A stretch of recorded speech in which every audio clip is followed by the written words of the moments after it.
네, 안녕하세요. 전남대학교 병원 김건남입니다. 오늘은 노인 전문 응급처치약 비대면 강의 5주차죠. 5주차. 5주차 노인분들의 외상 그리고 근골격계 손상에 대해서 살펴볼 건데요. 전체적으로 지금 비대면 강의가 더 연장이 됐고 이번 주에는 또 3월 첫째 주 강의까지 해서 보강을 좀 더 해야 될 것 같습니다. 그래서 이번 주에 두 번의 비대면 강의를 해야 될 것 같고요. 먼저 이제 노인 해상은 우리가 지난주에 노인 낙상에 대해서 살펴봤습니다. 그래서 노인 낙상과 근골격계도 좀 잠깐 다뤄봤는데, 사실은 이제 지금 저희들이 교재로 사용하고 있는 응급의료 체계에서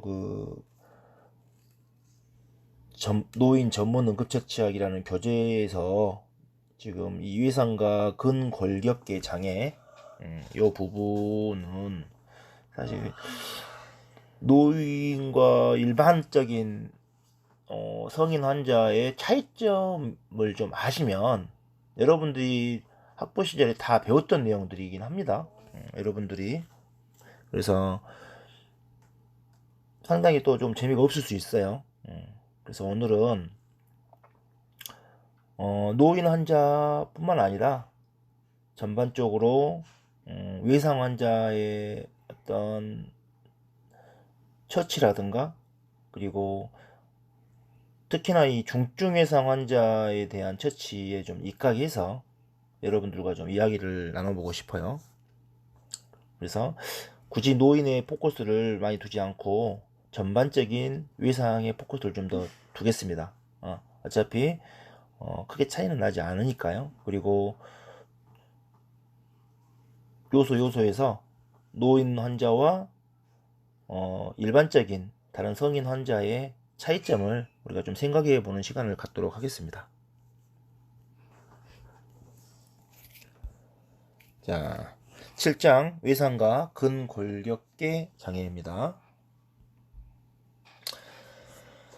먼저 자, 지금 보시는 것은 이제 우리가 외상 사망의 3단계라는 그래프죠. 굉장히 유명한 그래프예요. 특히나 이 외상 환자 중에서도 우리 중증 외상 환자 그 어떤 손상과 이 사망의 시기를 나타내고 있는 그래프라고 보면 되겠는데요. 여기 보시면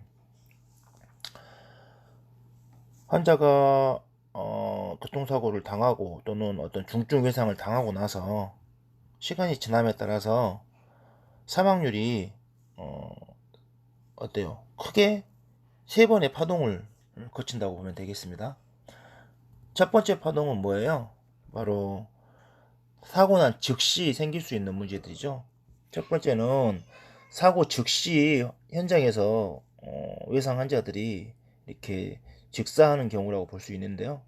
대부분의 원인은 어떤 뇌가 직접적으로 뇌 손상이 굉장히 심하다거나 어떤 브레인 스템의 문제, 그리고 우리 그 에올타 코드라든가 이런 데가 바로 럽처가 돼가지고 대량 블리딩으로 이어지면서 바로 즉사할 수가 있겠죠. 그리고 심장의 또 직접적인 문제, 이런 문제 때문에 현장에서 환자들은 사망할 수 있습니다. 이때 사망할 수 있는 이때 사망하는 것을 막으려면 사실은 어때요? 저희 연구사들의 노력보다는 전체 사회 전체적인 어떤 예방의 문제가 굉장히 중요하겠죠. 안전벨트를 잘 맨다거나 아니면 예방 시스템적인 부분들을 다 잘 교육하고 잘 관리한다거나 어떤 속도, 차량의 속도라든가 이런 것들도 하나의 시스템이 되겠죠. 그래서 그런 부분들은 전체적인 거버넌스가 역량이 좀 모아져야 될 것 같고, 두 번째 우리가 이제 신경 써서 봐야 될 건 바로 이 두 번째 굴곡인데요. 갑자기 사망률이 1시간 한 시간 정도 됐을 때 어때요? 사망률이 급속하게 올라가죠. 요 한 시간 만에 환자가 사망할 수 있는 이유들은 이렇게 설명되고 있습니다.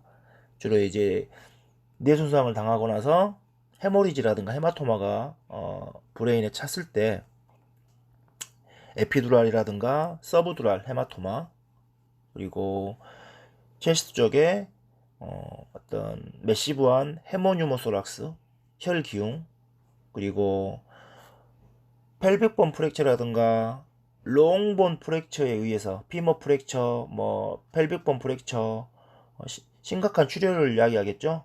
이런 출혈에 의한 하이퍼볼레미아로 인한 사망, 그리고 복부의 손상이 심해가지고 뭐 리버라든가 스플린, 또는 뭐 키드니, 여기에 동반된 아트리들, 럽처, 이런 것들 때문에 생기는 심한 출혈, 요 문제 때문에 이제 환자들이 1시간 정도의 사망률이 피크가 올라가요. 그래서 그리고 마지막으로 또 이렇게 이제 이 위험 고비를 지나면 사실은 뭐 쭉 좀 안정기처럼 보이죠. 그러다가 갑자기 한 번 더 사망률이 확 치솟는 때가 있습니다. 이때는 언제쯤이냐, 바로 2주에서 3주. 그러니까 이제 환자가 응급실에서 치료받고 중환자실에 올라가가지고 중환자실에서 뭔가 이렇게 집중적인 케어를 받다가 사망하는 케이스라고 보면 되겠죠. 이때 사망 원인은 뭐예요? 대부분이 바로 sepsis죠. sepsis, 폐혈증. 그리고 우리가 이제 MOS라고 하고 멀티플 오간 페일리어 또는 멀티플 오간 신드롬. 그래서 우리가 다기관 다장기 기능 부전증이라고 하죠. 그래서 결국은 뉴모니아에 의한 sepsis라든가 또 다른 장기들이 다 뭐 필요하면은 우리가 뭐 CRRT라고 해가지고 간헐적으로 투석도 돌리기도 하고, 또 필요하면은 뭐 에크모를 이용해서 심장과 폐의 역할도 해주고 하겠지만, 그러더라도 사망에 이를 수가 있다. 그래서 이제 2, 3주 정도에 사망하는 이런 분들은 병원 내 감염도 문제가 되고요. 그리고 병원의 의료진들 또는 수술의 문제, 또 그 병원에 입원해 있는 기관의 의료인들의 어떤 문제라고 보겠지만, 이 1시간 이내에 사망하는 같은 경우에는 어떤 문제가 있을까요? 바로 저희 응급구조사들의 현장 내에서의 적절한 처치 또는 적절한 판단, 환자를 적절한 병원으로 이송하는 판단 능력, 그리고 환자를 현장에서 많은 처치를 할 것인지, 아니면 우리가 즉시 간단한 처치만 하고 빨리 이송을 할 것인지, 이런 부분들에 대한 판단이 사실은 이 사망률을 낮출 수 있는 핵심이 아닌가 생각을 해요. 그래서 이 그림은 상당히 저희 연구사들에게도 있어서 굉장히 고무적이고, 또 응급구조사뿐만 아니라 1시간이라는 것은 어때요? 우리가 골든아워라는 이름을 들어보셨을 거예요. 골든아워. 바로 여러분들 외상 환자 그러면 항상 듣죠. 골든아워. 황금의 1시간, 황금의 시간. 예. 우리가 이제 골든타임이라는 표현도 쓰는데, 골든타임이라는 표현보다는 이런 중증 외상 환자한테는 골든아워라는 표현이 훨씬 더 많이 쓰여지고 있죠. 이 골든아워라는 개념을 처음 도입한 의사가 바로 여기 R 아담스 코웨이라는 분이에요. 이 R 아담스 코웨이라는 분인데, 이분이 이제 그 군의관으로 그 어떤 트라우마 센터에서 장기간 근무를 하셨고 외상 센터장까지 하신 분인데, 지금도 살아계시고 한국에도 오신 적도 있습니다. 이분이. 그래서 이분이 처음으로 골든아워 1시간으로 이렇게 말씀을 하셨죠. 그래서 그분이 이런 얘기를 하셨어요. 삶과 죽음 사이에 골든 아워가 존재하는데 만약에 심각하게 다쳤다면 당신은 생존을 위해서 60분의 시간을 갖고 있다. 현장에서 바로 죽지는 않겠지만 또한 3일 또는 2주 후 정도 더 살 수 있겠지만 회복할 수 없는 중요한 사건이 당신의 몸속에서 일어나고 있다. 이런 표현을 하셨습니다. 그래서 우리가 조금 전에 살펴봤던 그 외상 사망의 단계 3단계하고 일맥상통한 이야기죠. 이제 여기를 보시면 어때요? 황금의 시간, 골든 아워는 1시간이라고 말을 합니다. 실질적으로.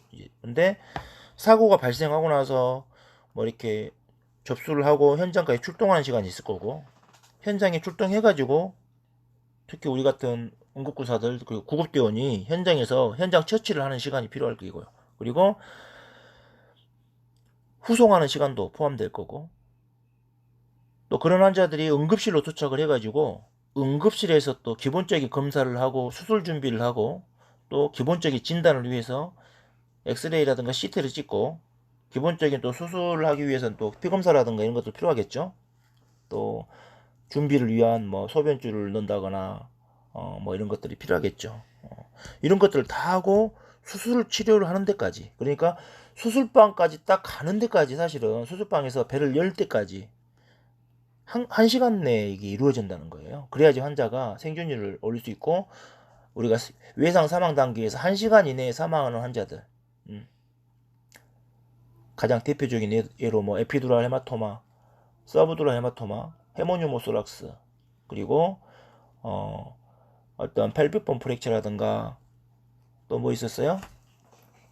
피머, 롱본 프랙처에 의한 하이퍼볼레미아, 샥, 그리고 또 이 헤모페리토니움과 연관된 부분들, 복부 장기 출혈, 이런 부분들은 사실 1시간 이내에 문제를 해결해 줘야 된다.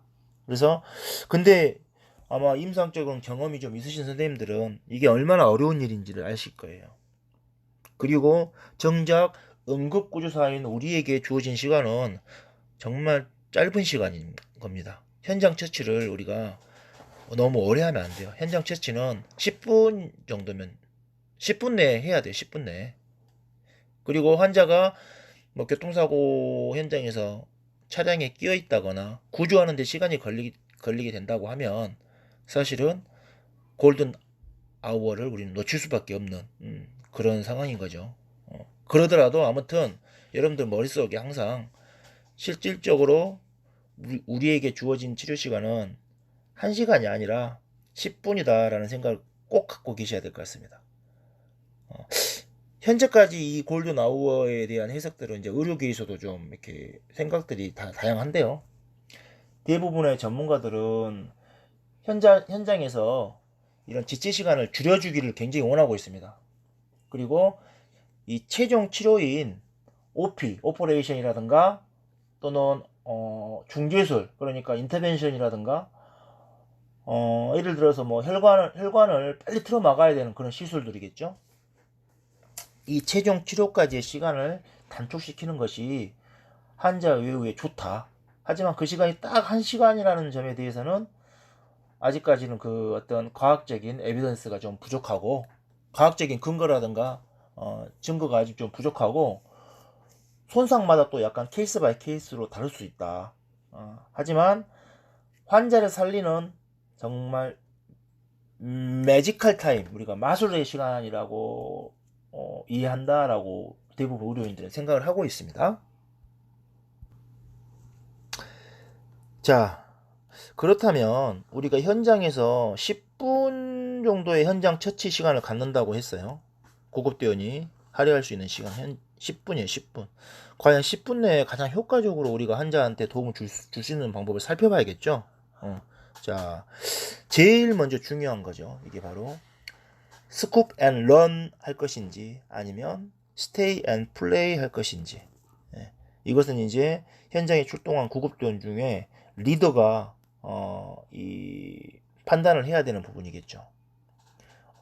빨리 신속하게 이동을 할 것인지, 아니면 현장에서 적절한 응급처치를 충분히 제공하고 할 것인지, 이송을 할 것인지, 이 판단은 정말 중요할 것 같아요. 그렇지만 일단 여러분들이 스쿱 앤 런의 판단 기준을 정확히 알고 계셔야 돼요. 그러면 스쿱 앤 런을 판단했으면 이 스쿱 앤 런을 선언하셔야 됩니다. 자, 스쿱 앤 런, 신속 이동의 판단 기준은 일단 현장에 가서 상황을 평가했는데 고에너지 사고라고 판단이 된다. 고에너지 사고. 예를 들어서 교통사고가 났는데 동승자가 뭐 사망했다거나, 아니면 환자가 밖으로 튕겨져 나갔다거나, 환자가 차가 몇 바퀴 굴렀다거나, 또는 뭐 추락사고다 그러면 여러분들 잘 아시죠? 환자 키의 3배 이상의 높이에서 떨어졌다거나, 만약에 이제 건강한 성인을 판단하는 기준과 우리가 지금 배우고 있는 노인을 판단하는 기준에서는 이 고에너지 사고의 판단 기준도 많이 바뀌어야겠죠. 자, 그리고 우리가 이니셜 어세스먼트를 해가지고 이때 생명의 위험이 절박한지를 빨리 판단하셔야 되고요. 그러려면 먼저 A, B, C, D, E 평가를 하셔야겠죠. A, B, C, D, E 다 하신 것처럼. 자, 그래서 이때 이제 여러분들이 가장 먼저 염두에서 보실 것은 일단은 에어웨이와 관련돼 가지고 에어웨이 obstruction, 그러니까 기도 폐쇄가 있는지 또는 질식 상태인지 기도 유지가 잘 되고 있는지에 대해서는 빨리 살펴보셔야 되고요. 그리고 호흡과 관련된 부분에서는 어때요? 이 플레이 체스트, 우리가 이제 동요 가슴이라고 하는데 이 플레이 체스트 같은 것들이 나타나고 있는지, 또는 유모소락스가 오픈 유모소락스라든가 또는 이런 텐전 유모소락스 이런 것들, 그리고 어때요?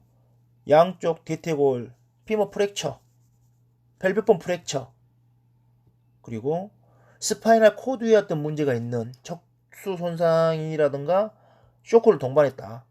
그러면은 뭐 당연히 스쿱 앤 런으로 판단을 해주셔야 되고, 그리고 전신 관찰이라든가 이 초기 평가에서도 이상이 없었지만 생명에 별 지장이 없다라고 생각하는 경우라고 하더라도 이 사고 자체가 고에너지 사고인 경우, 그럴 때는 또 스쿱 앤 런을 고려를 하셔야 됩니다. 또한 정상 성인과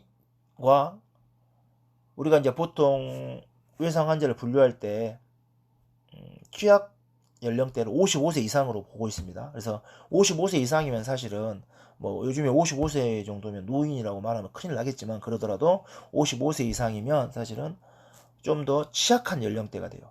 더군다나 이제 65세 이상의 노인이다 그러면 정말 취약할 수가 있겠죠. 그래서 이런 것들을 우리가 충분히 고려를 해야 될 것 같습니다.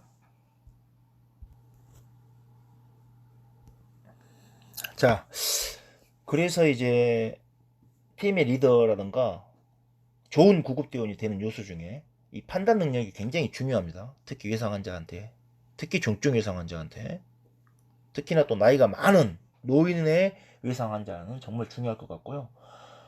스쿱 앤 런을 할 것인지 스테이 앤 플레이를 할 것인지에 대한 판단뿐만 아니라 이 외상 환자가 중증인지 아닌지를 판단을 빨리 하는 것이 이 이송과 관련된 부분도 있겠지만 원활한 병원 선정에도 굉장히 도움이 되겠죠. 그래서 요즘에는 이제 우리나라에도 곤욕 외상센터, 중증 트라우마 센터들이 다 운영이 되고 있고, 이 중증 외상 환자들은 반드시 어때요? 그냥 기본적인 어떤 응급실을 갖춘 응급으로 체계 시스템 내의 어떤 센터가 아니라, 응급으로 센터나 응급으로 기관이 아니라 중증 또는 곤욕 외상 센터로 반드시 이송이 되어져야 된다. 이 부분을 우리가 중요하게 강조를 드립니다. 그래서 이걸 이제 판단하는 기준에 대해서 한번 살펴볼 거예요. 자, 일단 외상 환자의 판단은 편의상 4단계로 나눠서 시행을 한다고 생각합니다. 이건 하나의 프로토콜입니다. 이것은 이제 우리나라에 맞는 프로토콜이에요. 그래서 첫 번째는 1단계는 바로 활력 징후라든가 의식 상태를 평가해가지고 생리학적인 기준으로 나누는 거예요. 첫 번째는. 근데 어떻습니까? 우리가 먼저 의식이라든가 이런 거 호흡수 측정하고 그 다음에 이제 봐야 되는데, 외상 환자의 활력 징후라든가 의식 수준을 측정하려면은 우리가 흔히 수축기 혈압을 뭐 우리가 90mm 머큐리 미만으로 떨어지게 되면 중증의 쇼크를 의심해 봐야 되는데요. 이걸 하기 위해서 여러분들이 혈압계를 이용하고 혈압을 재는 게 어찌 좀 좋은 방법일까요? 정확하게 재는 것도 좋겠지만, 사실은 이 단계에서의 이 혈압 재는 것은 제 생각에는 그렇게 맞지는 않은 것 같아요. 물론 이제 시간이 좀 여유가 되고 이런 여유가 되면 혈압을 재면 좋습니다만은, 그런 여유가 안 되는 경우에는 여러분들이 정말로 레디얼 펄스라든가 브라키알 아터리에 있는 펄스 또는 페모랄 아터리에 있는 펄스, 이런 것들을 활용해서 시스톨릭 부피를 유추해 주는 것도 괜찮은 방법이에요. 그리고 환자를 GCS 점수가 13점 미만이면 우리가 중증 환자로 판단을 하게 되어 있습니다. 13점 미만이면. 그래서 GCS를 내는 훈련을 많이 하셔야 돼요. 여러분들이 많이 하셔야 되고, 또 이때 분당 호흡수는 굉장히 중요합니다. 분당 호흡수. 그래서 분당 호흡수가 분당 10회 미만이거나 또는 어때요? 29회 이상이다. 그래서 분당 호흡수가 분당 10회 미만이거나 29회 이상이다 그러면 아주 안 좋은 상태다라고 생각을 하시고요. 자, 1단계는 이렇게 간단하게 활력 징후라든가 의식 상태만을 보고 평가를 할 거고요. 자, 2단계에서 이제 눈에 보이는 어떤 해부학적인 기준에 의해서 가장 큰 규모의 센터로 이송을 할 것인지를 이제 머릿속에 둬야 됩니다. 그래서 2단계에서 이제 우리가 해부학적인 기준을 보시면, 사고 현장에서 구급대원이 이제 처음 외상 환자를 만났을 때, 이제 일단은 1단계 생리학적 지표, 여기에서는 괜찮았어요. 그런데 어때요? 중증 외상의 가능성이 있을 경우를 선별하기 위해서 우리가 2단계까지 이제 또 내려가는 거죠. 그래서 2단계의 이 회복적 기준에 해당하는 구체적인 요소는 이제 여러분들이 이것은 이제 환자를 평가하면서 찾아내셔야 되는 거예요. 자, 예를 들어서 이런 것들이죠. 간통상이라든가 자상이 굉장히 큰 경우죠. 근데 간통상이 머리라든가 목, 가슴, 배, 그리고 팔목, 또는 무릎 상 위쪽에 사지가 있다. 절단이라든가 이런 것들이죠. 그리고 플레이 체스트, 동요가슴, 그리고 2개 이상의 이 롱본 프랙처, 근위부의 긴뼈 골절, 그래가지고 근위부의 긴뼈 골절이라는 것은 뭐예요? 예를 들어서 이제 팔뼈다 그러면 휴머러스가 있고 레디어스 얼라가 있잖아요. 그러면 근위부 쪽은 휴머러스죠. 그래서 상지 쪽에서는 휴머러스, 하지 쪽에서는 피머가 있고 아래쪽에 티비아 피블러가 있죠.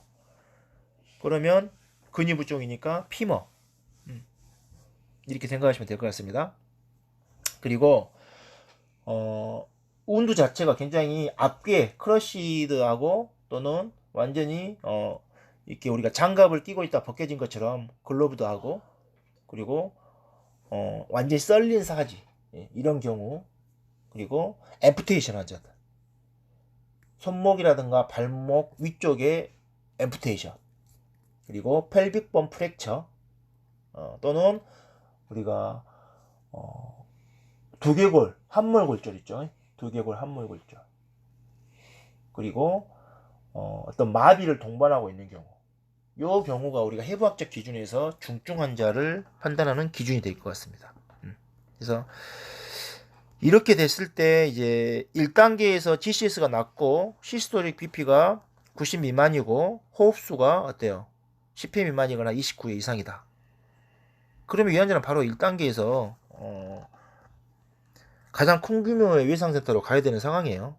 그런데 1단계에서 보고 1단계에서는 괜찮았는데 2단계에서 이런 해부학적인 눈에 보이는 것들에서 또는 이학적인 소견에서 방금 설명드린 부분이 발생했다 그러면 이 환자도 어때요? 바로 권역외상센터급으로 이송이 돼야 되는 경우가 되겠죠. 자, 그리고 이제 이렇게 1단계, 2단계를 거쳐가지고 이제 특이한 소견이 없다 그러면 바로 이제 환자가 안전한 건 아니에요. 그럴 때는 어때요? 이제 환자의 이 인저리 메커니즘을 또 살펴봐야 됩니다. 그러니까 이제 전략적으로 한 명의 환자에게 보통 3명의 구급대원이 출동을 했다. 그러면 팀의 리더가 어때요? 가장 중요한 핵심적인 역할을 해주셔야 되니까 1단계, 2단계 판단해 주시고 또 두 번째 구급대원은 어때요? 환자를 일단 뭐 시스파인을 안정시키고 헤드 이모빌라이제이션 같은 것들을 해주면서 또는 필요하다면 어때요? 지시에 맞춰서 혈압을 재준다거나 또는 자격이 된다고 하면 라인을 확보한다거나 이런 역할들도 같이 도와줄 수 있겠죠. 그리고 이제 대부분 운전을 하는 사람들이 이제 뭐 2급 자격이 있다거나 구급 교육을 받은 분들이 있을 건데 이런 분들을 활용해 가지고 현장에서 바로 이 인저리 메커니즘, 사고의 기전을 빨리 파악하도록 하는 게 좋습니다. 그래서 사고의 기전을 파악하는 것 하면서 얻을 수 있는 정보들 여러분들 많이 외상 시간에 배우셨죠. 성인 같은 경우는 6m 이상, 소아 같은 경우는 3m 이상이죠. 본인 키의 한 3배 정도, 2~3배 정도. 노인 같은 경우는 어떻습니까? 노인 같은 경우에는 그냥 슬립 다운을 해도 펠빅본 프랙처가 생길 수 있고 피머 프랙처가 생길 수 있기 때문에 틀리겠죠. 자, 그리고 고에너지 사고인 것들을 좀 빨리 파악을 해주셔야 되는 거예요. 고에너지 사고는 뭐예요? 차체가 30cm 이상 찌그러졌다. 또는 환자들이 자동차에서 떨어져 나갔다. 이탈됐다. 밖으로 튕겨져 나간 경우죠. 옆에 타고 있는 동순자가 사망을 했다라든가 이런 것들. 그리고 이 자동차 보행자 사고인 경우에 이 차의 속도도 굉장히 중요합니다. 그래서 보통 우리가 32km 이상 속도를 우리가 이런 프로토콜 안에 제시를 하고 있습니다. 자, 그래서 메커니즘 상에서 이런 메커니즘이다 그러면 위쪽에서 1단계, 2단계에서 걸러내지 못했다 하더라도 이런 환자들은 가장 가까운 외상센터로 이송을 해야 된다. 아무 병원이나 가시면 안 되는 거예요. 그리고 이제 마지막으로 4단계인데요. 마지막 4단계는 뭡니까? 바로 환자의 특성. 환자의 특성을 또 고려를 해 주셔야 됩니다. 환자의 기저질환이라든가 또는 나이도 중요하죠 이때. 그래서 생리학적인 지표라든가 해부학적인 부위 혹은 이런 손상 기전 등에서 뭐 우리가 외상으로 분류가 안 됐다, 중증 외상으로 분류가 안 됐더라도 4단계에서도 우리가 마지막까지 신경을 써주셔야 된다는 거예요. 그래서 위험한 나이는 바로 성인 같은 경우는 55세 이상으로 우리가 제시를 하고 있고요. 자, 55세 이상이거나 또는 이제 노인분들은 정말 더 위험할 수 있겠죠. 그리고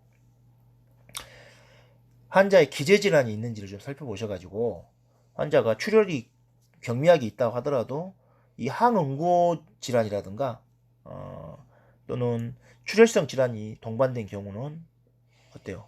이런 환자는 또 틀리게 봐야겠죠. 또는 화상이 좀 같이 동반돼 있거나 또 환자인데 말기 심부전으로 투석을 받는 환자다. 그러면 또 투석을 받을 수 있는 병원으로 센터급으로 가야 될 것 같고요. 또 임신 20주 이상의 어떤 임산부라든가 이런 분들 마찬가지죠. 그래서 이런 분들에 대한 이송 지침을 이런 프로토콜을 우리가 알고 계셔야 됩니다. 그래서 이것은 이제 중증 외상 환자에 대한 정말 중요한 패러다임이에요. 요거를 우리가 이해를 하고 있어야 된다. 골드 노하우부터 해가지고 외상의 사망 3단계, 그리고 구급대원으로서 신속하게 이동을 결정할 것인지 아니면 현장 처치를 중점을 둘 것인지에 대한 판단, 그리고 그 판단을 하고 이송 병원을 선정하기 위한 이런 프로토콜들을 1단계부터 4단계까지 오늘 한번 살펴보았습니다. 잠시 쉬었다가 2교시 시작하도록 하겠습니다. 자, PD면 강의 5주차 2교시 외상 근골격계 장애에 대해서 강의를 다시 시작하도록 하겠습니다. 자, 이번 시간에는 이제 우리가 지난 시간에 배웠던 것과 연관해서 이 인저리 메커니즘, 손상 기전에 대해서 좀 우리가 좀 더 깊숙이 알아보는 시간을 갖도록 하겠습니다. 그래서 이 사진에서 보는 것처럼 블런트 트라우마가 상당히 많아요. 블런트 트라우마. 우리가 이제 둔상이라고 하는데요. 우리 몸속에 있는 특히나 이 복강이라든가 흉곽 내에 있는 장기들은 외상에 의한 어떤 에너지가 왔을 때 상당히 취약합니다. 그래서 취약한 장기들이라든가 이런 것들을 우리가 한번 곱씹어 보는 시간이다라고 생각하시면 될 것 같고요. 일단 우리가 교통사고 나면 여러분들 뭐 다 학부 시절에 다 배우셨겠지만 크게 우리가 정면 충돌 날 수 있고 측면 충돌, 그 다음에 뒤에서 이제 후방 충돌 이런 것들이 있겠죠. 그래서 정면 충돌했을 때는 어떻습니까? 운전자가 정면 충돌했을 때 크게 운전자가 다칠 수 있는 기전들은 이렇게 우리가 업로드 다운로드 인절이라고 해가지고 위쪽으로 부딪히게 되면 어때요? 핸들에 얼굴을 박는다거나 핸들에 가슴을 부딪히겠죠. 그리고 핸들에 가슴을 부딪히거나 복부를 부딪히거나 아니면 어때요? 머리를 부딪힐 수 있습니다. 자, 그리고 아래쪽으로 이렇게 사고가 날 수 있어요. 또 아래쪽으로 사고가 나게 되면 더 아래쪽으로 내려가면서 핸들의 얼굴과 상부가 부딪히고요. 또 우리가 차에 보면 이제 아래쪽을 이제 대시보드라고 하는데 이쪽에 무릎이 부딪히면서 이제 그 에너지가 피머를 타고 골반까지 가가지고 피머라든가 피머 샤프트 프랙처, 피머 넥 프랙처, 그리고 펠빅본 프랙처까지도 충분히 이어질 수가 있겠죠. 자,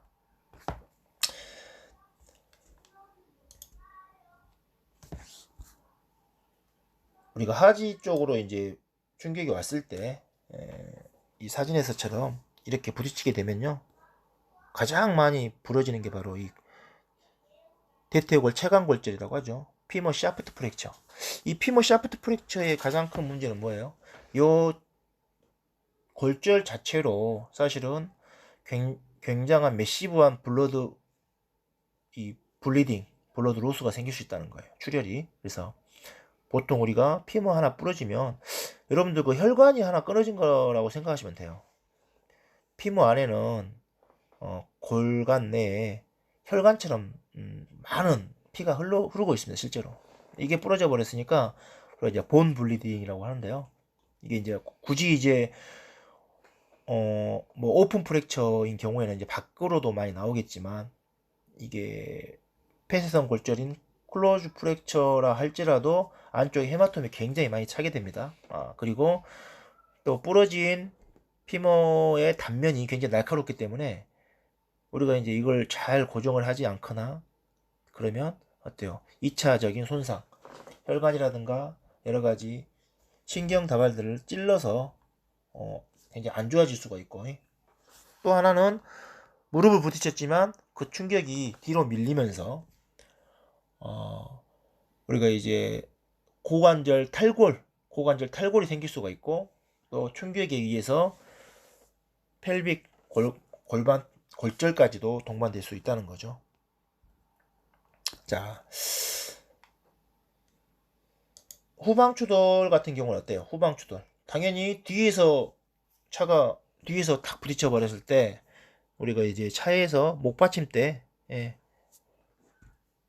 우리가 헤드 시트라고 하는데 이게 있고 없고의 차이는 굉장히 크고요. 이게 없다고 하면 이렇게 목이 뒤로 많이 접겨지겠죠. 하이퍼 익스텐션. 그리고 나서 앞으로 다시 하이퍼 플렉션. 그러면서 목뼈도 문제가 되고 잘못하면 C스파인에 인저리가 갈 수 있고, 또한 충격이 심하다고 하면 브레인 쪽에도 데미지가 충분히 갈 수 있습니다. 그래서 예를 들어서 뭐 충격이 심할 때 헤모리지들이 또 생길 수 있겠죠. 자, 측면 충돌도 있겠죠. 측면 충돌. 측면 충돌 같은 경우는 굉장히 이게 또 사망률이 높아요. 왜냐? 우리가 정면 충돌이라든가 후방 충돌 같은 경우에는 그래도 앞에 있는 이 범퍼라든가 본넷, 그리고 뒤쪽에도 또 여유 공간이 있기 때문에 어느 정도 충격을 차체가 흡수를 할 수 있겠지만, 옆에서 이렇게 차가 측면 충돌을 하게 되면 얇은 문 하나가 여러분들을 보호해 줄 수는 없겠죠. 그래서 에너지가 직접적으로 여러분들에게 사람에게 가해지게 되고, 그래서 이제 생길 수 있는 게 어때요? 주로 이제 흉부에서 멀티플 리프랙처가 굉장히 많이 생겨요. 그래서 멀티플 리프랙처가 생겼을 때 우리가 흔히 나타나는 소견이 바로 플레일 체스트죠. 플레일 체스트, 동요가슴. 이런 것들도 이제 한 번씩 좀 이따가 다시 한번 살펴볼 거고, 그리고 윗 상지 쪽의 문제들, 클라비클도 깨질 수 있고, 휴머러스, 그 다음에 숄더의 문제도 생길 수 있고요. 그리고 옆에서 때려버리니까 또 목이 또 옆으로 돌아가면서 플렉션 로테이션 인저리가 또 생길 수 있습니다.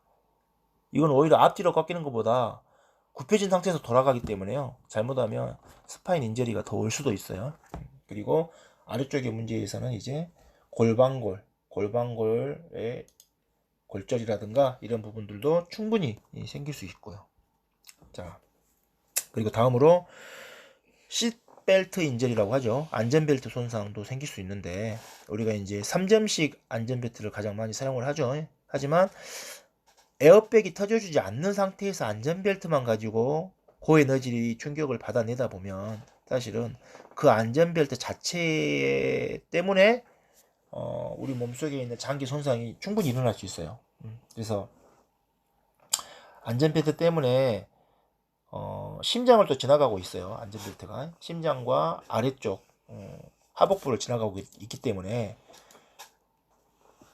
카디악 탐포네이드라든가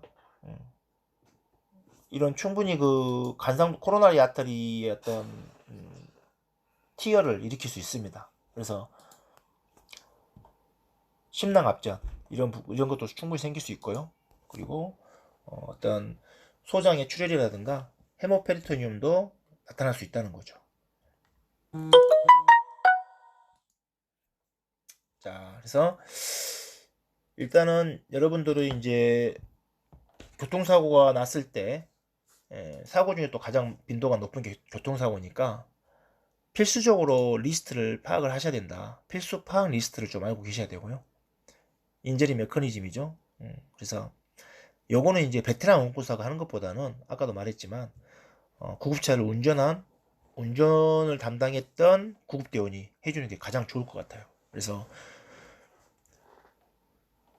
운전자라든가 조수석이라든가 뒷자리에 타고 누가 운전자고 누가 조수석에 탔고 누가 뒷자리에 타고 있었는지 이런 것들 빨리 파악을 해주셔야 됩니다. 그리고 안전벨트를 맸는지 안 맸는지, 그리고 에어백이 터졌는지 안 터졌는지, 그리고 충돌의 방향이 정면인지 측면인지, 또는 그 충돌의 방향에 따라서 환자는 어디에 타고 있었는지, 그리고 기본 이제 정확하지는 않지만 어느 정도 속도였는지 빨리 파악할 수 있으면 파악을 해주셔야 되고, 또 차량의 종류라든가 차량의 손상 정도, 그리고 같이 타고 있었던 동승자의 상태 같은 것들은 필히 파악을 하셔가지고 이걸 지금 여러분들이 케어하고 있는 환자에게 인용을 해서 정보를 또 얻어내시고 그 환자에 대한 판단을 내리는데 활용을 하셔야 된다라는 얘기죠.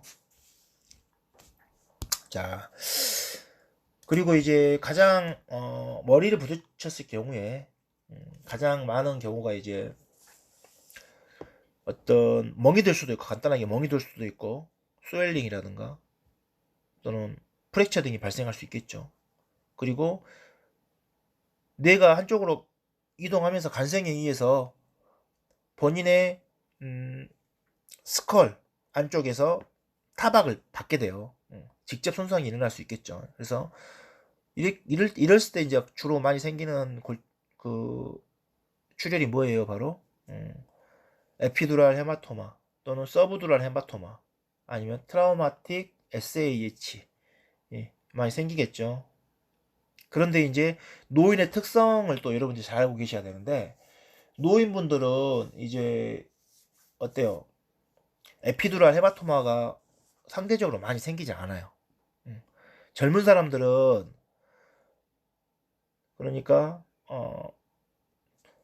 이 두라메타와 이 서브 아라크노이드와 또 두라메타와 우리 그 스컬 사이에 공간이 좀 있어요. 그쪽에 공간이 좀 있어가지고 에피두랄 헤마토마가 좀 차는데, 노인분들은요 거기가 많이 그 유착돼 있어요. 또는 이렇게 좀 이렇게 협착 붙어 있죠. 그래서 공간이 없어가지고 경막 외출이라고 하는 에피두랄은 어큐트하게 에피두랄 푹 차죠. 그렇게 차지 않고 서브두랄 형태로 많이 차요. 서브두랄은 뭡니까? 경막 하출혈이죠. 서브두랄 형태로 많이 차게 된다. 그래서 실제로 이제 우리나라에서도 그런 논문들을 많이 발표했는데, 보면 에피두랄 발생 빈도는 젊은 사람에 비해서 한 3배 정도 낮다고 그래요. 젊은 사람들이 더 많이 발생하고 서브두랄이 훨씬 더 많다. 에피두랄은 거의 발생을 하지 않는다라고 보고되고 있습니다. 자, 그리고 머리를 이렇게 부딪혔을 때 우리 목뼈 가장 약한 부분이 사실은 이제 머리와 몸을 연결하는 부분이 목이잖아요. 그래서 이 경추인데요. 이 경추가 큰 충격을 받게 되고 뭐 우리가 하이퍼 익스텐션, 하이퍼 플렉션을 받게 되죠. 너무 과하게 신전되고 과하게 굴곡되면서 심하면 목뼈가 부러질 수도 있고, 이제 목뼈 부러진 건 부러진 건데 중요한 건 그 안에 있는 스파이널 코드 인저리, 굉장히 무섭잖아요. 자, 그리고 체스트 인저리가 또 굉장히 심합니다. 체스트 인저리는 주로 운전대 핸들 부위에 부딪히는 경우가 굉장히 많고, 이때 가장 취약한 게 바로 멀티플 리프랙처라든가 또는 헤모뉴모소락스가 매시브하게 동반될 수가 있고, 여러가지 뉴모소락스, 텐전 뉴모소락스의 문제죠.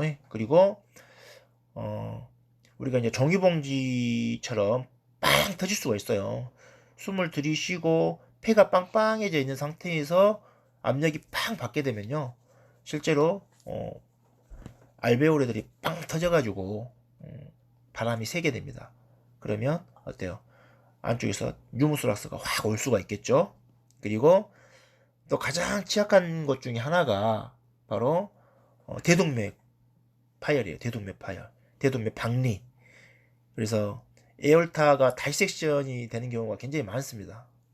그래서 이런 것들이 이제 체스트 인저리에서 가장 우리가 염두해 줘야 될 부분이고, 이런 것들을 빨리 의심하고 우리가 이 환자를 안전하게 가장 신속하게 최종 치료까지 할 수 있는 병원으로 이송하는 것이 우리 역할이 아닌가 싶죠.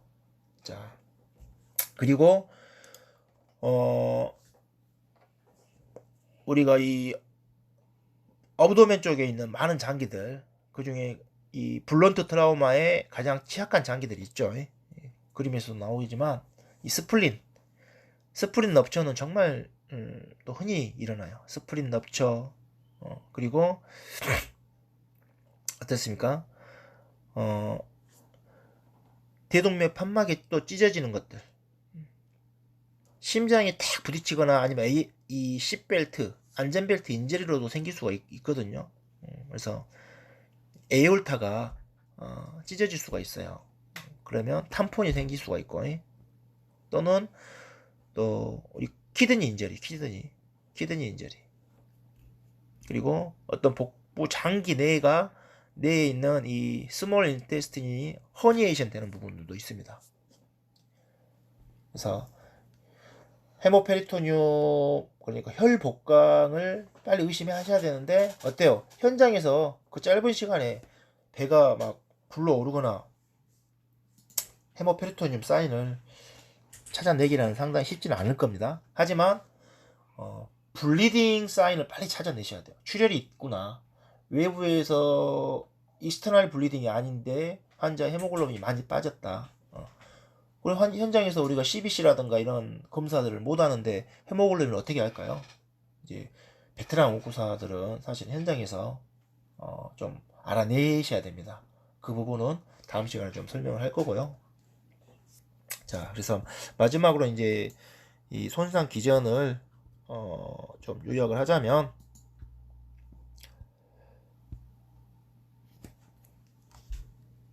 슬라이드가 잘 안 넘어가는데요.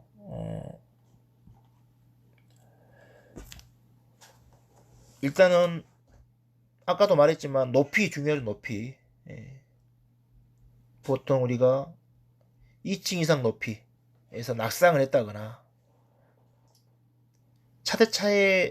차의 그 사고인데 시속 60km 이상에서 우리가 사고가 났다거나, 또 오토바이 같은 거라든가 보행자 같은 경우에는 어때요? 30km 이상의 속도로 사고가 나는 경우를 우리가 손상 기전에서 좀 중증의 사고가 날 수 있는 기전으로 볼 수 있다. 자, 그 밖에도 여러 가지 손상 기전을 좀 살펴봤습니다. 자, 잠깐 쉬었다가 3교시 진행하도록 하겠습니다. 자, 외상근골격계 비대면 강의 5주차 3교시 시작하도록 하겠습니다. 자, 그렇다면 이제 처치를 어떻게 할 것이냐, 지금 이제 환자에 대한 평가는 어느 정도 이제 여러분들 이제 아셨어요. 그리고 이 신속이동 할 것인지 아니면 현장에서 충분한 처치를 하고 갈 것인지, 플레이 앤 스테이 아니면 스쿱 앤 런에 대한 판단 기준도 좀 아셨어요. 그리고 중증 외상 환자를 판단할 수 있는 체크리스트도 좀 어느 정도 살펴봤습니다. 그렇다면 이제 현장에서 그럼 바로 이송만 할 것이냐, 아니죠. 현장에서 우리가 처치를 해야 되겠죠. 그래서 가장 중요한 치료 우선순위 결정하고 치료를 해가는 순서에 대해서 한번 살펴보도록 하겠습니다. 바로 마찬가지예요. 여러분, 항상 우리가 모든 환자 볼 때 가장 중요한 거죠. A, B, C, D, E 순서대로 살펴보도록 하겠습니다. 먼저 여러분들이 이제 현장에 도착하면 프리마리 서베이 또는 이니셜 어서스먼트 그래가지고 1차 평가를 하게 되죠. 1차 평가는 어때요? A, B, C, D, E 순서로 하는 겁니다. A, B, C, D. 생명과 직결된 문제들. 그래서 환자의 치료 우선순위를 결정할 때는 이 환자의 손상과 생체 징후, 그리고 이 손상 기전 바탕으로 결정을 한다겠죠. 그래서 이 과정은 생명을 위협하는 문제를 빨리 발견하고 이것을 동시에 해결하는 과정인 거죠. 순서는 어떻게 됩니까? 바로 A, B, C, D, E예요. A가 뭐죠? AOA죠, AOA. AOA Maintain, AOA Management라고 하죠. 그리고 그와 동시에 AOA Maintain with Cervical Spine Protection 또는 C-Spine Immobilization이라고 말합니다. 바로 기도 유지와 경추를 보호하는 것이 바로 A입니다. A. 그래서 항상 AOA는 먼저 기도가 잘 개방이 돼 있는지, 가장 중요한 거. 이것은 일단은 뭘로 알 수 있죠? 환자에게 말을 걸어봐야겠죠. 환자분 괜찮으신가요? 성함이 어떻게 되세요? 환자가 말을 할 수 있는지 없는지를 먼저 살펴보셔야 됩니다. 그리고 환자가 의식이 없다, 그러면 일단은 기도 유지에 문제가 있구나 라고 생각을 하셔야 돼요. 이 의식이 없으면 일단 환자는 기도 유지에 문제가 있는 겁니다. 그리고 환자가 경추 손상이 또 같이 동반되어 있는 경우가 많겠죠. 그러면 일단 경추를 보호하면서 의식이 없는 환자라든가 에어웨이 이 메인테인을 위해서 턱을 들어 올려주는 조 스러스트, 아래턱을 또 이렇게 쭉 밀어서 올려주는 기도 확보를 실시하겠죠. 만약에 환자가 말을 할 수 있다 그러면 기도가 갑자기 나빠질 가능성은 좀 적어요. 그리고 의식이 있다 그러면은 기도 유지는 돼 있다고 보시면 됩니다. 이제 기도 유지는 돼 있는 것과 이제 이 환자에게 적절하게 또 호흡을 잘 할 수 있고 호흡이 안 돼서 환기를 보조해 주는 것은 또 별개의 문제가 되겠지만, 자, 그렇지만 환자가 의식이 없거나 기본적으로 GCS가 8점 미만이다 그러면 심한 두부 손상을 입었거나 의식이 없는 경우겠죠.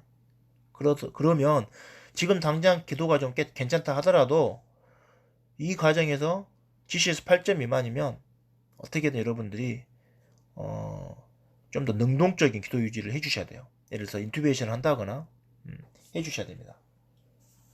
자, 그리고 이때 이제 우리 그 노인분들 같은 경우는 이제 앙하이로 누웠을 때 사실은 좀 목이 척추 후만증이라든가 이 굴곡이 좀 심하신 분들이 있어가지고 목에다가 베개를 넣게 돼야지만이 또 이렇게 안정적으로 되는 경우도 종종 있거든요. 그럴 때는 여러분들이 무조건 일자로 이렇게 만들어야 된다는 것이 중요한 게 아니라 움직이지 않도록 하는 게 중요한 겁니다. 그래서 항상 목에다가 충분히 베개라든가 담요들을 받쳐가지고 좀 높여준 상태에서 C컬러를 채우고 머리띠를 채우고 고정을 해야 되는 경우도 있어요. 그걸 무시하고 그냥 무조건 슈파인으로 만들려고 막 강제로 막 낮추는 것이 오히려 더 환자의 큰 무리가 갈 수 있다. 경추뿐만 아니라 요추라든가 허리뼈에도 무리가 충분히 갈 수 있겠죠. 그래서 조심해 주시고, 자, B는 뭡니까? 바로 브리딩이죠. 브리딩. 그리고 브리딩 앤 벤틸레이션까지 포함돼요. 호흡과 환기라고 생각하시면 됩니다. 그래서 여러분들이 이제 환기를 위해서 환자의 호흡수도 굉장히 중요하고요. 흉벽 운동을 또 관찰을 잘 해주셔야 됩니다. 그러려면 가슴을 충분히 노출을 시켜야 돼요. 청진기로도 청진을 해보셔야 되고 시진이나 촉진을 통해서 이 흉벽의 이 손상 확인할 수 있어야 됩니다. 자, 환자가 갑자기 이제 어때요? 또 뿐만 아니라 여러 가지 장비를 이용해서 뭐 펄스 옥시메터라든가 아니면 엔드타이달 CO2 모니터링이라든가 디텍터를 이용해 하나 카프노그래피를 이용해 가지고 환자의 적절한 환기가 잘 되고 있는지를 확인하는 것도 중요하고요. 또 여러분들이 우리가 텐전 유모스락스라든가 생겼을 때 나타날 수 있는 어때요? 환자가 이렇게 좀 누워있지 않고 약간 세미팔로우로 앉아 있는데도 뭐 얼굴이 높게 있는데도 불구하고 저글라 비너스 앵거지먼트, 그러니까 JVD라고 하죠. 디스텐저, 목정맥이 팽대되어 있는 소견이 보인다거나 그러면 사실은 심낭압전이라든가 어때요? 이런 또 기운 같은 것들을 우리가 의심해 봐야겠죠. 자, 그리고 가슴의 움직임을 또 예의주시하고, 정말 베테랑 연구사라고 하면 이 플레이 체스트를 눈으로 확인할 수 있어야 돼요. 그리고 메시브 헤모소락스라든가 이런 것들은 우리가 현장에서는 어떻게 해줄 수 없는 부분이죠. 빨리 뭐 튜빙을 하고 해야 되는데 그럴 수 없지만, 또 기운 같은 경우에는 이 혈용은 우리가 어떻게 병원 전 단계에서는 튜빙을 못하기 때문에 안 되지만, 긴장성 기운 같은 경우에는 우리가 튜빙을 못하더라도 어때요? 그러니까 니들 아스피레이션을 좀 필요하면 해주시는 게 좋아요. 이제 물론 이제 뭐 의료 저희 업무 범위 문제가 있긴 하지만 그렇더라도 멀티플 유무 긴장성 기흉이 있을 때는 안전하게 여러분들이 니들 소라코스토미 또는 니들 아스피레이션이라고 하죠. 바늘 감압술 제 생각에는 해주셔야 된다고 보고 있고요. 자, 그리고 이런 환자들에게 이제 어떻게 하면 벤틸레이션 잘 해줄 것인가를 고민을 하셔야 됩니다. 지금까지 여러분들 많이 배워 오셨잖아요. 기관 내삭관 또는 뭐 가장 기본적으로 빼빼로 마스크 벤틸레이션, 그리고 어때요? 소방에서 많이 쓰고 있는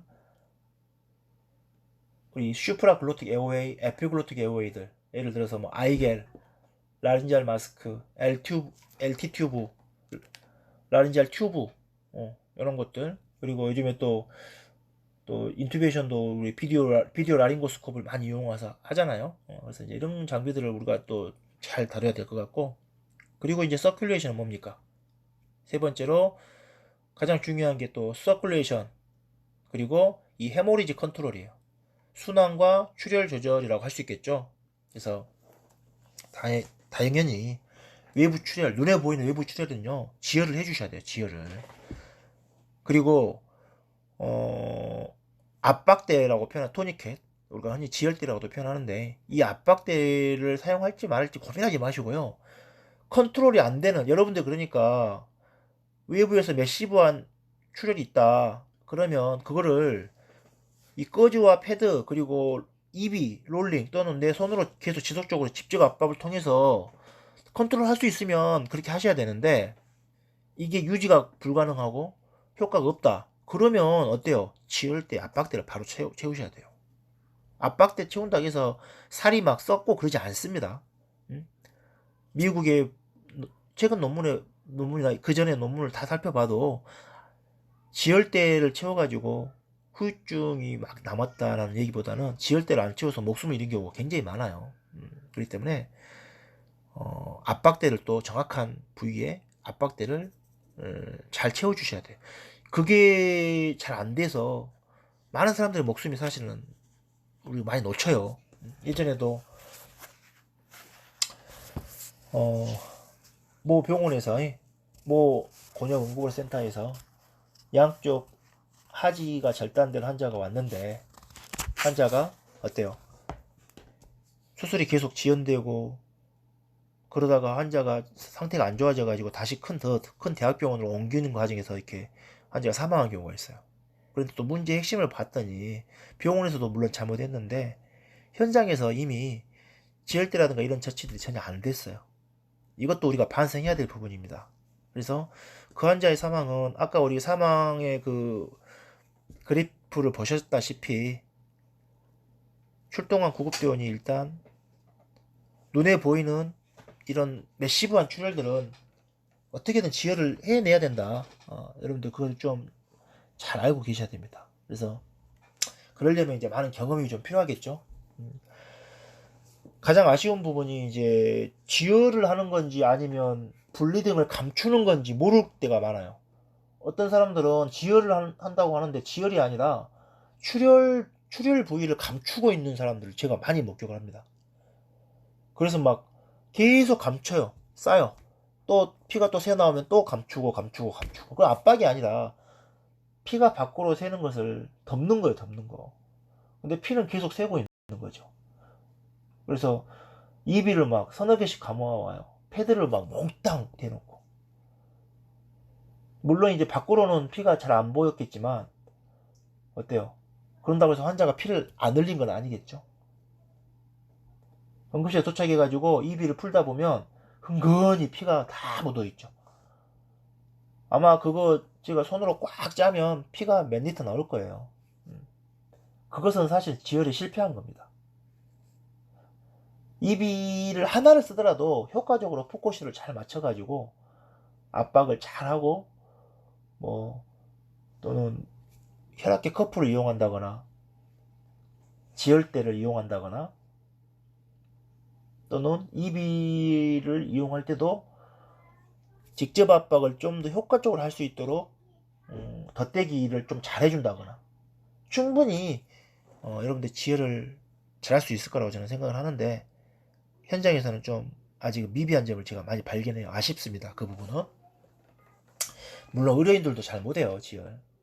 경험이 없으면 굉장히 어려운 부분입니다. 자, 그래서 일단 외부 출혈은 반드시 지혈을 해주시고요. 그리고 이제 여러분들 잘 아시는 모세혈관 재충혈이라든가 이 경정맥 확인하는 거, 그리고 이제 서큘레이션과 관련해 가장 중요한 게 뭐 바로 IV 잡는 거죠. IV. 1급에 어떻게 보면 꽃이죠, 꽃. 현장에서 라인을 확보할 수 있다. 이건 어마어마한 겁니다, 사실. 네. 현장에서 우리가 라인을 확보할 수 있고, 기도 유지를 위해서 인투베이션을 할 수가 있고, 어마어마한 업무예요, 사실 이게. 아무나 할 수 있는 업무가 아니죠. 그런데 이 두 가지를 지금 많이 좋아졌는데 잘 안 하는 경우가 있다 이거죠. 많이 해주셔야 돼요. 자, 그래서 IV 문제는 제가 이제 서두에 말씀드렸다시피 오늘 수업 끝나고 나서 또 바로 며칠 뒤에 제가 보강으로 해가지고 이어서 2시간 한다고 했잖아요. 3교시씩 2번을 할 거니까요. 또 이 D시간까지 쭉 이어서 한번 우리가 외상에 대해서 한번 제대로 살펴보는 시간을 가져야 될 것 같습니다. 자, 그래서 오늘은 이제 간단하게 A, B, C 살펴봤고 그 중에서 이제 프리마리 서베이 먼저 보고 있습니다. 그리고 이제 disability 우리가 무능력 이때는 이제 환자의 AVPU 검사를 하셔야겠죠. AVPU 그리고 어떤 이 뉴로로직 스테이투스의 어떤 이 장애를 평가하는 거니까 AVPU와 동공 포필에 관한 라이트 리플렉스라든가 크기들을 보셔야 되고요. 또 이 반사 여러 가지 반사 보셔야 돼요. 1차 프리마리 서베이에서는 GCS 뽑고 있으면 안 돼요. 프리마리 서베이에서는 AVPU로 일단 해주는 게 가장 좋을 것 같고, 자, 그리고 그리고 나서 이제 익스포저 E는 뭐예요? 바로 익스포저 노출 그리고 environmental control 그러니까 환경 조절이죠. 노출하고 환경 조절. 특히나 노인분들은 이제 외상 환자들 같은 경우 환자 옷을 많이 벗기고 노출시킨 다음에 구석구석 살펴봐야 되는데 어때요? 밖에 날씨가 추울 때는 금방 저체온증에 빠질 수가 있습니다. 그렇기 때문에 또는 산소 소모량이 안 그래도 힘든데 환자가 추워서 부들부들 떨면서 칠 때문에 산소를 다 쓰거나 ATP를 다 소진해서는 안 되잖아요. 그래서 담요라든가 가열 담요 꼭 이용해서 빠지지 않도록 해주시고 또 수액도 미리 좀 웜셀 라인을 좀 이렇게 준비해 놓은 것도 좋은 방법이 되겠네요. 자, 그래서 1차 조사에서는 이렇게 ABC를 볼 거고요. 이제 우리가 이제 좀 더 시간이 될 때 머리부터 발끝까지 하는 2차 조사 있죠. 세컨더리 서베이 머리부터 발끝까지 주사하는 거. 이것은 이제 환자를 스쿠프를 넣은 상황에서 절대 하시면 안 되고요. 만약에 하신다고 하면 굳이 하신다고 하면 이송하면서 구급차 내에서 하시는 게 좋을 것 같고 이제 쭉 환자의 중증도를 판단해 봤는데 좀 더 어때요? 플레이 앤 스테이로 판정이 됐다. 그러면 이제 2차 평가까지 좀 이렇게 진행을 해주시는 게 좋은데 웬만하면 환자들은 2차 평가는 현장에서 이거 하면서 시간을 뺏기는 것은 그렇게 저는 선호하지 않습니다. 빨리 이송을 해야 돼요. 그래서 정말 경미한 상태면 이제 좀 살펴보시라는 얘기입니다. 아까 우리가 살펴봤던 환자의 중증도 판단 프로토콜 1단계 생리학적인 문제 바이탈 GCS 의식 수준 그리고 2단계 해부학적인 문제 여러가지 해부학적인 문제 봤죠. 3단계 메커니즘적인 문제 4단계 기저질환이라든가 과거 병력이라든가 나이에 관한 문제 요 문제에서 이상이 없는 사람이 2차 조사를 현장에서 하는 거예요. 아시겠죠? 2차 조사는 어떻게 합니까? 에어웨이하고 이 C스파인 이모빌라이제이션은 계속 재평가 하셔야 돼요. 이때는 이제 구석구석 살펴보시죠. 에어웨이뿐만 아니라 뭐 얼굴, 목, 치아 그리고 ENT적인 문제 그리고 가슴, 복부, 궁글, 어깨, 전신 재검사, 우리 머리부터 발끝까지 디캡 PLS, TIC, 디캡 BTLS 이렇게 흔히 말하는 것들 쭉 다 해주셔야 되고요. 그리고 호흡과 관련된 부분들은 이제 산소요법이라든가 이런 것들을 조절하고 필요하다면 이제 뭐 기계환기가 필요하면 기계환기까지 들어갈 수 있겠죠. 그 다음에 서큘레이션과 관련돼서는 이제 문제가 생기면 어때요? 만약에 골반공 골절이 있다. 그러면 이 지혈대를 압박 지혈대를 좀 사용을 해주셔야 되고 디사빌리티에서는 1차 평가 때는 AVPU와 동공검사를 한다고 했는데 2차 조사할 때는 환자의 GCS 점수를 좀 빼보는 게 좋겠죠. GCS 점수를 빼보고 그리고 익스포즈에서는 이제 환자의 저체온 예방에 정말 신경을 잘 써주셔야 됩니다. 자, 그래서 여기서 이제 가장 중요한 것은 여러분들이 ABC 에어웨이를 보고 나서 예를 들어서 기도폐쇄를 일으킬 수 있는 갑자기 환자가 숨을 못 쉬게 만들 수 있는 텐전 유모스라스라든가 염가양 흉부 그 다음에 개방성 기흉 이런 것들은 최대한 빨리 판단을 해주셔가지고 처치를 같이 해주셔야 되는 게 중요할 것 같아요. 그리고 어때요? 여기서 이제 또 중요한 게 필요하다면 이제 소생술까지도 갈 수 있겠죠. 이 소생술 부분은 다음에 다루도록 하겠습니다. 자, 그래서 이제 그러려면 여러분들이 일단 팀으로 어프로치를 하는 게 좋아요. 외상 환자를 이렇게 만날 때는 외상 팀 구성이 좋아야 된다.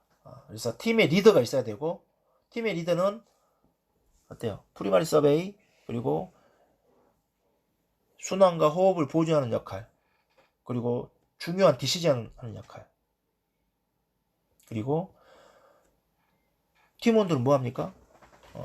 모니터를 챙기고 또는 환자 모니터를 하면서 손상 메커니즘 인저리 메커니즘을 파악하는 일들 그리고 한 명은 환자를 어때요? 시스파인 고정해주고 헤드 고정해주고 필요한 부목을 들 때 트랙션을 한다거나 할 때 또 옆에서 보조해주고 드레싱 할 때도 보조해주고 이런 역할을 딱딱 역할을 좀 정해서 해주는 게 좋을 것 같아요.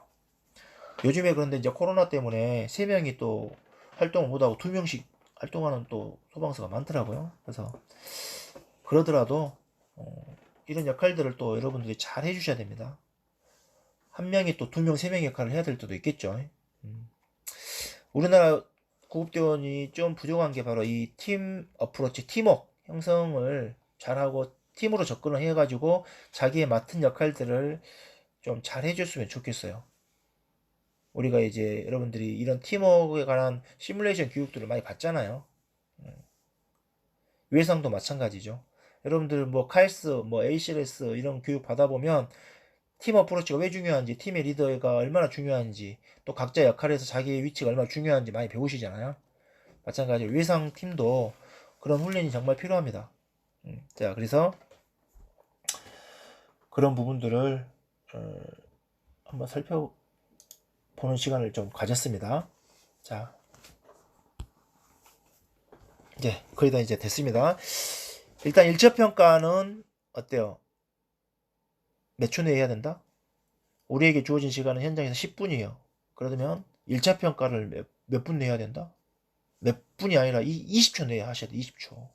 환자가 죽을 것인가 살 것인가 치명적인 손상이 있느냐 ABC하고 AVPU 멘탈 보는 거 환자에게 접근해서 동시다발적으로 해야겠죠. A는 뭡니까? 기도 잘 유지되어 있는지 말 시켜봐야겠죠. 숨 쉬는지 눈으로 보면서 서큘레이션은 카로티드 아테리와 레이더 아테리를 만져서 가볍 맥박을 촉지하고 어때요? 기본적으로 여러분들이 매뉴얼로 시스톨릭 BP를 유추해야 됩니다. 언제 이걸 혈압 재고 있어요? 혈압은 나중에 한갈 때 재시고 20초 내에 혈압 잴 수 있어요? 못하죠. 20초 내에 환자가 정말 중증인지 치명적인 손상이 있는지를 판단하는 건 20초입니다. 20초. 몇 초? 20초. 아시겠죠? 그래서 이게 좀 어려운 부분이긴 하겠지만 여러분들이 20초 내에 과연 뭘 할 것인가 자, 이 부분은 다음 보강 때 한번 20초 내에 얼마나 여러분들이 이 중증 손상을, 치명적인 손상을 찾아낼 수 있을 것인지 알아보는 시간을 갖도록 하겠습니다. 오늘 수업은 일단 여기까지 할 거고요. 오늘 마지막 과제를 좀 내드리겠습니다. 마지막 과제. 오늘 수업이 아마 한 뭐 금요일쯤, 내일이나 모레 이렇게 여러분들에게 공개가 될 건데, 다음 주에 대부분 이제 수업 과제를 좀 일찍 이번엔 좀 늦게 내주셔도 될 것 같아요. 왜냐면 이번 주 과제는 여러분들 다음 주 어때요? 다음 주 4월 15일이 무슨 날이죠? 알고 계신가요? 그렇죠. 총선 날이죠. 21대 국회의원 선거 날입니다. 21대 국회의원 선거 날. 여러분들 물론 그 전에 대통령 선거뿐만 아니라 총선, 대선 다 치러 보셨을 거라고 생각됩니다. 투표 안 하신 분들 안 계시죠? 이번 주 과제는